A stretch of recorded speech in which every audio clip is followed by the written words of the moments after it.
Alors, la bonne pratique de construction du four en terre-paille, c'est déroulé en plusieurs étapes. Donc, la première, ça a été déjà de bien faire le socle, d'établir là où exactement on allait mettre notre four sur le socle.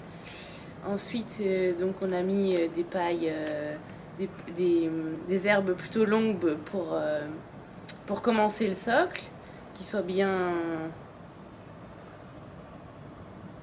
rigide, on va dire. Et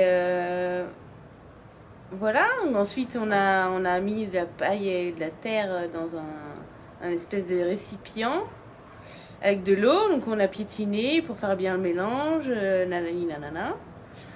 Donc on a piétiné. Une fois qu'on avait bien le mélange, on a commencé à construire le tour du four. Et tout ça ainsi de suite jusqu'à arriver à avoir une petite voûte.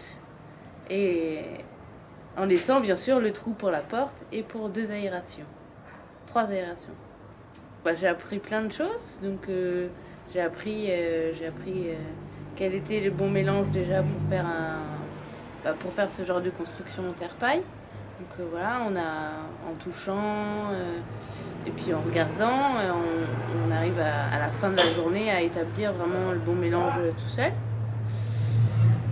Voilà, ensuite la construction en elle-même, le fait de construire le tour et après de faire la voûte, ça paraît assez simple.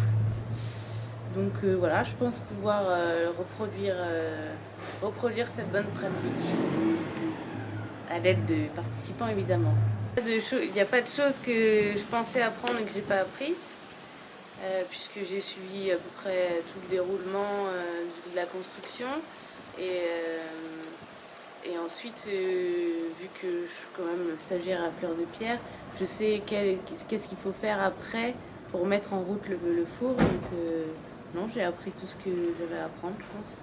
Il y a pas mal de choses que j'ai découvertes alors que je ne m'attendais pas du tout.